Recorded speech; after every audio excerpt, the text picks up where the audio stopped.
Ekonomist Selçuk Geçer, yatırımcıları uyardı, sakın dolar ve altın almayın. Piyasa uzmanı Selçuk Geçer, yayınladığı YouTube kanalından altın ve dolar yatırımı yapacakları uyardı. Geçer, Türkiye'nin ekonomi yönetiminde ufuk çizgisi yok, diyerek, para kazanmak için sakın yatırım yapmayın, dedi. Sosyal medya hesapları üzerinden piyasalara ilişkin analizler yapan altın ve para piyasası uzmanı Selçuk Geçer, yeni yayınladığı YouTube videosunda stagflasyona dikkat çekti. Geçer, fırtına yaklaşıyor, diyerek altın ve dolar yatırımcısını ciddi uyardı. İşte Geçer'in piyasalara yönelik değerlendirmeleri. Dolar için korkutan uyarı. Doların uzun zamandır 14 seviyesinde sabit kalması yatırımcıyı da tedirgin etmeye başladı.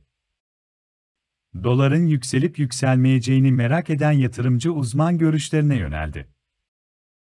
Doların ne olacağı merak konusu uyandırmaya devam ederken, piyasa uzmanı Selçuk Geçer ise korkutan bir yorumda bulundu. Geçer, Türkiye'nin krizin dibine gittiğinin altını çizerek stagflasyon uyarısında bulundu. Az uyuyup çok uyanık kalacağız, diyen Geçer şunları kaydetti. Bir fırtına yaklaşıyor. Bazen güneşi görüyoruz derken yeni bir haberle krizin daha dibine gittiğimizi görüyoruz. Sadece Türkiye kaynaklı değil bu. Dünyadan da iyi haberler gelmiyor. Altın yüksek fiyatlarını korumaya devam ediyor. Bütün bunlar rağmen dolar neden yükselmiyor? Dolar sabit kalmıyor aslında.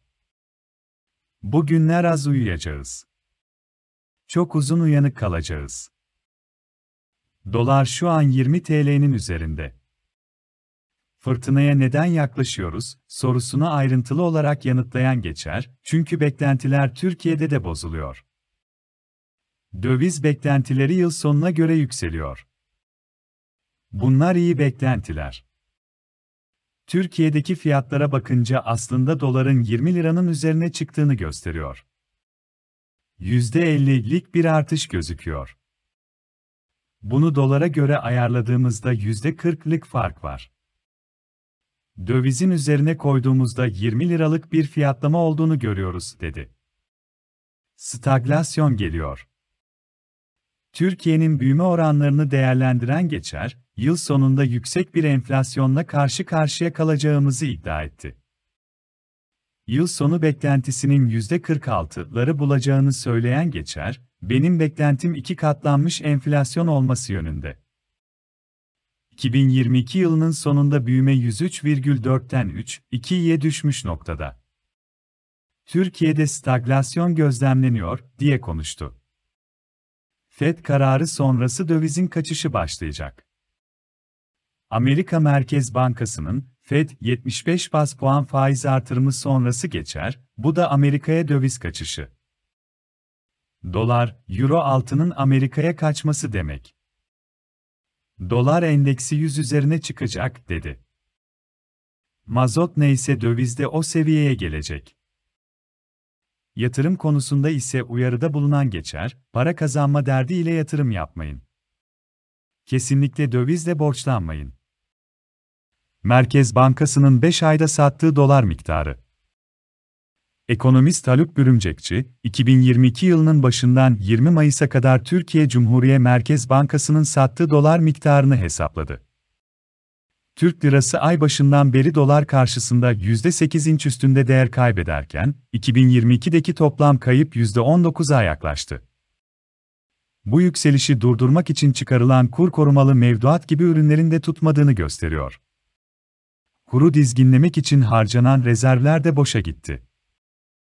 Bankacılar kamu kontrollü döviz politikasında son dönemde rezerv kayıplarının hızlandığına dikkat çekiyor. Uzmanlar, yıl boyunca kamu bankaları ve Merkez Bankası'nın dövize arka kapı satışlarıyla dengelemeye çabaladığını sık sık tekrarlıyor ancak satışın ne kadar olduğu resmen açıklanmıyor. Ekonomist Haluk Bürümcekçi tıpkı Mart 2019'da başlayan ve 128 milyar dolara kadar ulaşan rezerv erimesini takip ettiği gibi bu yılki değişimleri de verilerle ortaya koydu. Bürümcekçi'nin hesabına göre Ocak-Nisan döneminde Merkez Bankası'nın satışları 30 milyar doları aştı. Satışların Mayıs'ta daha da yoğunlaştığı günlük analitik bilanço verilerinden hareketle söylenebiliyor. Nitekim, banka swaplarıyla düzeltilmiş net uluslararası rezerv büyüklüğünün Mayıs'ın ilk 20 günü sonunda 7,7 milyar dolar daha gerilediğini hesaplamaktayız.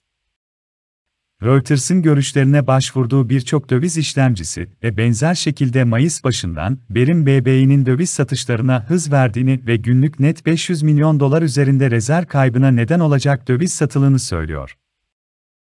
Bu da geçen aylara göre satışların arttığı anlamına geliyor. Bir bankanın döviz masası işlemcisi, turizmi geçecek, kış enerji ithalatı azalacak, bunlar pozitif. Ancak KKM girişleri zayıfladı. Rezervlerse her gün daha çok zayıflıyor. Eğer kur politikasının sürmesi isteniyorsa bu, dengeyi değiştirecek yeni bir gelişmeye, yeni bir döviz kaynağına ihtiyaç var. Burada bireylerin 139 milyar dolarlık birikimlerini çekebilecek bir tahvil ihracı ya da Suudi Arabistan VB kaynaklı yeni bir döviz kaynağı sağlanıp sağlanamayacağını takip edeceğiz dedi. Süper bono doları patlatacak. Selçuk Geçer'den akıl oynatacak tahminler. Kara borsa kapıda. Piyasa uzmanı Selçuk Geçer, dolar üzerine gelen soruları YouTube kanalında yanıtladı. Süper bono iddialarını da yanıtlayan Geçer, yeni paketin açıklanmasıyla doların geleceği noktayı söyledi. İşte dolar yatırımı yapanları yakından ilgilendirecek analizler.